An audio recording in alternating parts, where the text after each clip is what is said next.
All right, hello, my New Testament intro students. Today, I'm going to make a short video for you to kind of walk you through the book of Hebrews. You have the assignment for you to do. It's from the textbook, and then another chapter from the Gupta book. But I haven't made you a video for the last couple weeks, predominantly because I've had my car bit the dust, and I had to look for another car, so I was kind of busy doing a whole bunch of other things, so that's why the last few letters of Paul were quite simple to go through, but I still hope you enjoyed it. But now when we come to Hebrews, I want to make sure you get a video on Hebrews because A, Hebrews is really interesting, and there's a lot of, as you'll find out in your chapter, in the textbook chapter, there's a lot of date and author issues, and that it's really murky, so it's kind of fascinating to look at.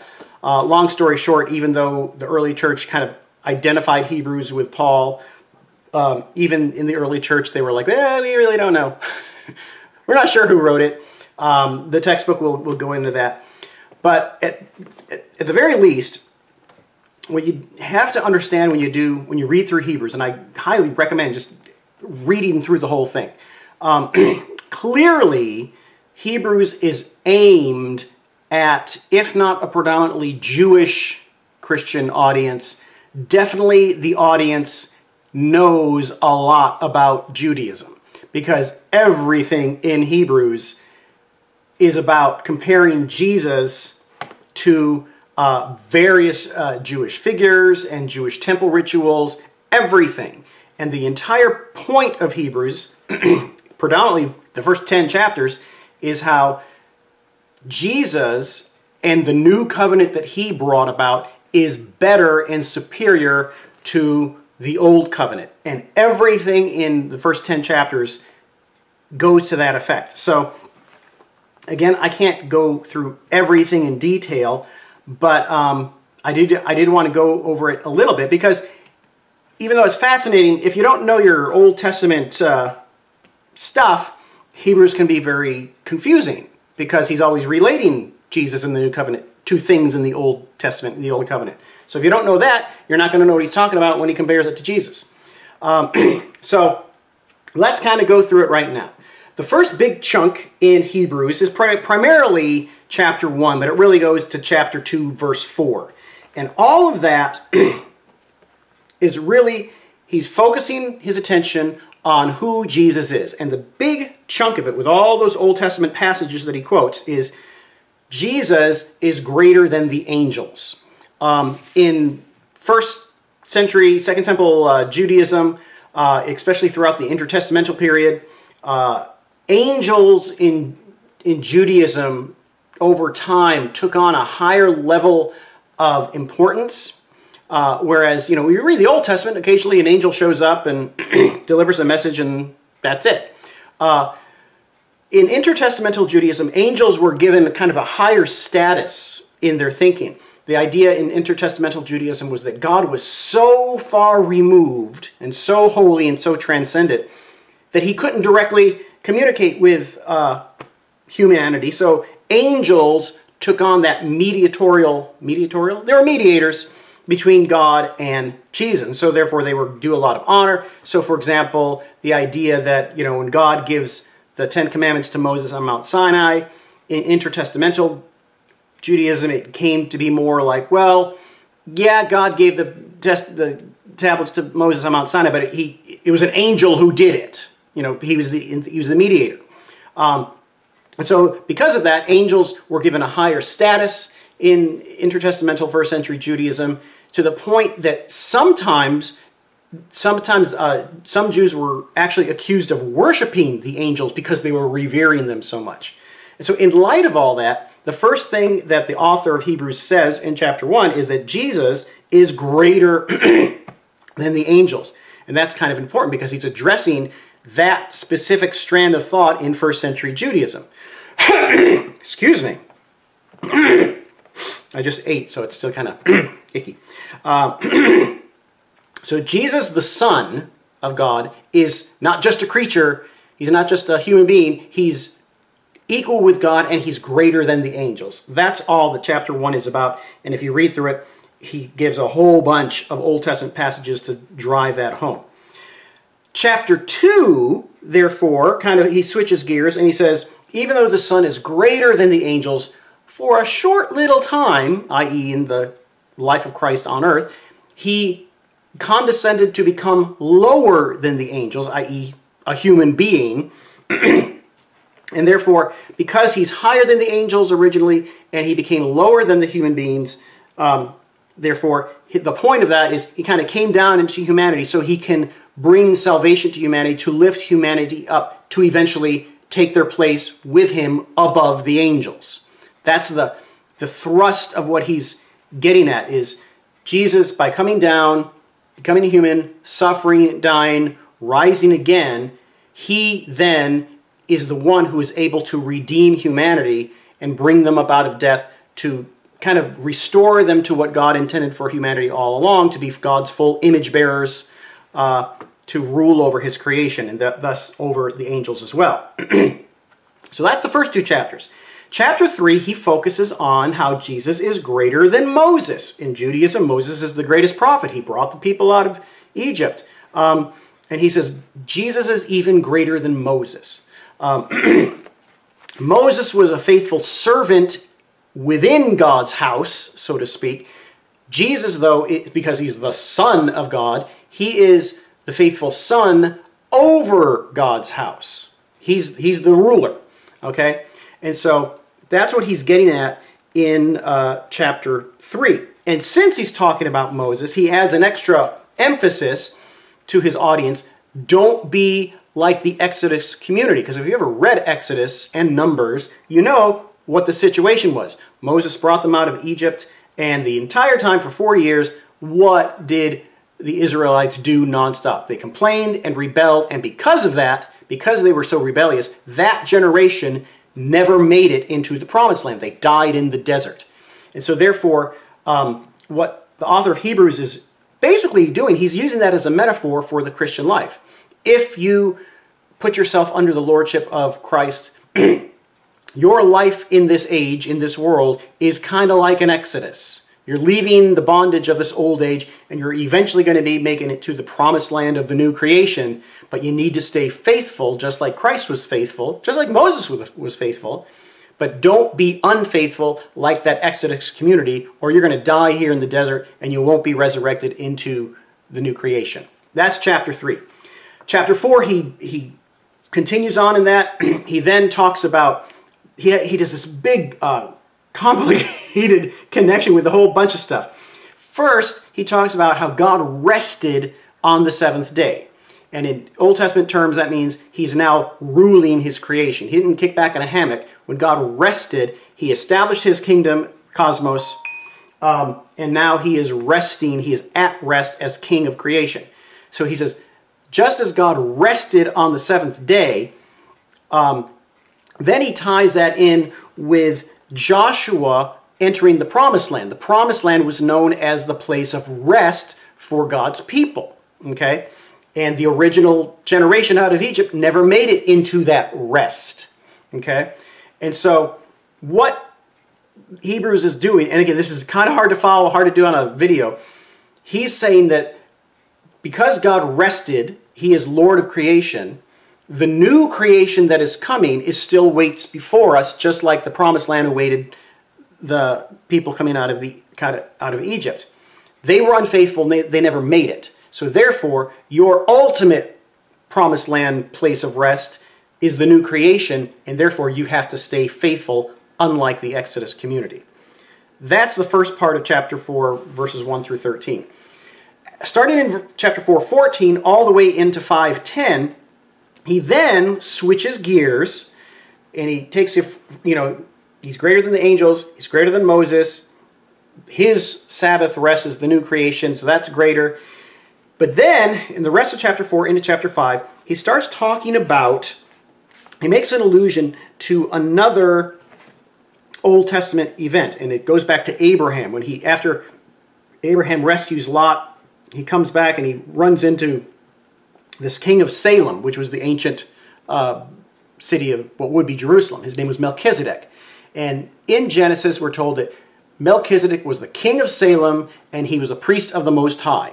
Now, there's a whole bunch of word plays going on here. King of Salem, Shalom, he's the king of peace. He's a priest. And then Melchizedek means king of righteousness. So he's king of righteousness, priest, king of peace. All right? And so the author of Hebrews is saying Jesus' priesthood, because now he's going to use temple language, the priesthood that Jesus has, because he sacrificed himself, he could offer himself like a priest for the redemption of humanity, his priesthood is different than the priesthood of the tabernacle and temple. And his priesthood, the author of Hebrews says, is in the order of Melchizedek. And what he does here, it's a little tricky, but basically when you read the story in Genesis of Melchizedek, he just appears. Not literally like poof out of the air, but he just shows up in the narrative. Abraham offers him a tenth of his stuff, and then he's never mentioned again. So we're never told about Melchizedek's birth or his death. And so the author of Hebrews takes that and applies it to Jesus.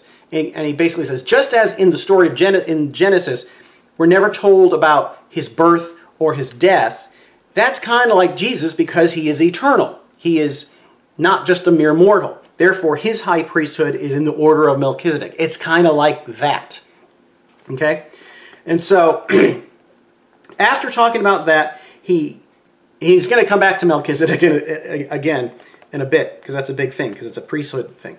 The rest of chapter 5 into chapter 6, there's another admonition to the audience. Don't be lazy or sluggish like that Exodus community, and leave behind the elementary things of the world. If you remember that word stoicheia, the elementary spirits that were mentioned in Ephesians and Colossians, like the rulers and the principalities of this world. He basically says, don't give in to them. Press on in your own new Exodus, so to speak. That's kind of like chapter 5 and 6. The rest of chapter 6, he then switches gears to the figure of Abraham. And what he points out is that when God made his covenant to Abraham, he didn't just make a promise to Abraham, he guaranteed that promise with the covenant. Okay? Now, the interesting thing is the oath, the covenant oath, there's a word play going on here. When you make a covenant, it's also the same word in Greek for will, as in you make a will, last will and testament. Okay? And so basically he's saying God's sure promise to Abraham was gratified by a covenant, and that's what makes it doubly sure that he's going to be faithful to bring about the ultimate salvation of creation. Okay? I hope that makes sense. I'm kind of really flying through this because I don't want this to be too long, and I do want to give you an overview of the whole thing as well. But hopefully that'll help understand what he's doing. But along with it, one more thing with the Abraham thing, because the big thing with the Abrahamic Covenant is that God promises that Abraham's son, Isaac, and his descendants will be heirs to the promise. They will inherit the promises of the covenant. That, therefore, is then related to not just Christ, who's like the ultimate offspring, the ultimate heir of the promise, but it also now applies to those who put their faith in Christ. So therefore, and this is kind of similar to what Paul says in some of in like Galatians. God made his promise to Abraham that through his descendants he would redeem the world, and his offspring is now those in Christ. Okay? Now, getting back to chapter 7, he then brings it back to Melchizedek, and he really goes into detail about why Christ's covenant and Christ's priesthood is greater than the old covenant and the temple priesthood. And he uses Melchizedek as an example. Here's what it is. It's kind of a stretch, admittedly, but you'll get the idea. Basically, it's this. When you read Genesis, Abraham meets Melchizedek, and he's so impressed with Melchizedek that he gives him a tithe. He gives him a tenth of everything he has. Okay? So Melchizedek, as great as Abraham is, the fact that Abraham gives Melchizedek a tithe shows that Melchizedek is greater than Abraham. Got it? Good. Now, From there, the writer of Hebrews then says, Abraham then had Isaac, and then eventually had the patriarchs, and came Israel, including the Levites, who are the priests. All of that are in Abraham, so to speak. Okay? So since Melchizedek is greater than Abraham, and the 12 tribes, and including the Levites, are in Abraham, therefore, Melchizedek and his priesthood is greater than the Levitical priesthood. And since Abraham gave Melchizedek a tenth of his goods, therefore, the Levites, by extension, kind of gave a tenth to Melchizedek as well in the big picture. So therefore, Hebrews says, Christ's covenant is greater than the Levitical covenant. Christ is the eternal, perfect fulfillment of God's promises. He is greater than the Levites, and therefore temple sacrifices and temple covenant stuff. From there, he goes into chapter 8, and he basically just then really drives home the point that the new covenant in Jesus is greater than the old covenant that is typified with the Torah and the temple. And he points to the prophet Jeremiah, and it's in Jeremiah 31, I believe. I always get this screwed up. 31, chapter 31, 31 to 34. What the writer of Hebrews then says is, he points to Jeremiah in that passage, where Jeremiah prophesied right at the destruction of Jerusalem and the temple in the Old Testament. And Jeremiah prophesied that God would redeem his people after the exile, and that he would make a new covenant with his people that won't be like the old covenant, because the old covenant was written on tablets, but it wasn't really written on their hearts, meaning they really weren't following God as they should have. And Jeremiah prophesies that God would one day create a new covenant with his people, write it on their hearts so they can truly be faithful to him. And the writer of Hebrews in chapter 8 basically says that what Jeremiah prophesied about, that new covenant in Jeremiah 31, is the new covenant that came about in Christ. So therefore, Christ's covenant is better than the old covenant, because the old covenant didn't really work anyway. Okay? From there, all through chapter 9 and into chapter 10, he then goes into a detailed comparison contrast between Christ as the ultimate high priest and the priests who serve in the temple. Long story short, if you read chapter 9 and into 10, the point is clear. Jesus' priesthood is greater than the temple priesthood, because the temple priesthood have to make continual sacrifices day after day. Because they don't do the job well enough. It has to be a constant thing. By contrast, Jesus sacrificed himself once and for all, and that is eternal, and that does the trick. Therefore, there's no more need of constant temple sacrifices. And in fact, that's one of the things in early Christianity that was really key, is that Christ's sacrifice, didn't mean the temple sacrifices were bad. It was now that Christ had come and sacrificed and rose again, those temple sacrifices were no longer needed. That's the point, and that's what the writer of Hebrews is making. So, therefore, the heavenly temple, the true temple, if you will, is greater than the earthly temple that's in Jerusalem, because the earthly temple is of this age. It's earthly. You have to do constant rituals that always have to be kept up. Now, with all that, that's a brief run-through of all the connections that the writer of Hebrews is making between Jesus and the new covenant. Jesus is the high priest, how he's greater than Moses and Joshua, and how his covenant is better than the old covenant. He, as the high priest, is greater than the priests of the temple. Then, at the end of chapter 10, with all that, in chapters 10, 19 to 39, there's this final appeal to the audience. Therefore, in light of everything I just said, hold fast to the confession of faith, to what what would be the Christian proclamation. Don't let it go. Stay true. And then after that, Chapter 11 is the famous cloud of witnesses passage where he then goes through all these different Old Testament figures to show even though they were persecuted and suffered, they stayed faithful, and they are now part of the cloud of witnesses that are cheering this original audience on as well. And this audience is, you know, suffering a little bit as well. Okay? And so chapter 12, he finishes, you know, don't grow weary, you know, press on, all that, not condemnation, commendation, admonition to keep faithful. And then he basically emphasizes, then at the end of chapter 12, he kind of does one more Old Testament connection where he says, you haven't come to Sinai, because that's the Old Testament Exodus people who came to Sinai where the Torah was given and they were unfaithful. You haven't come to Sinai, you've come to Mount Zion, meaning the heavenly temple where Christ is the high priest. Therefore, you can be bold and stay faithful. Okay? And then chapter 13 is just some final exhortations that, you know, we don't need to go into.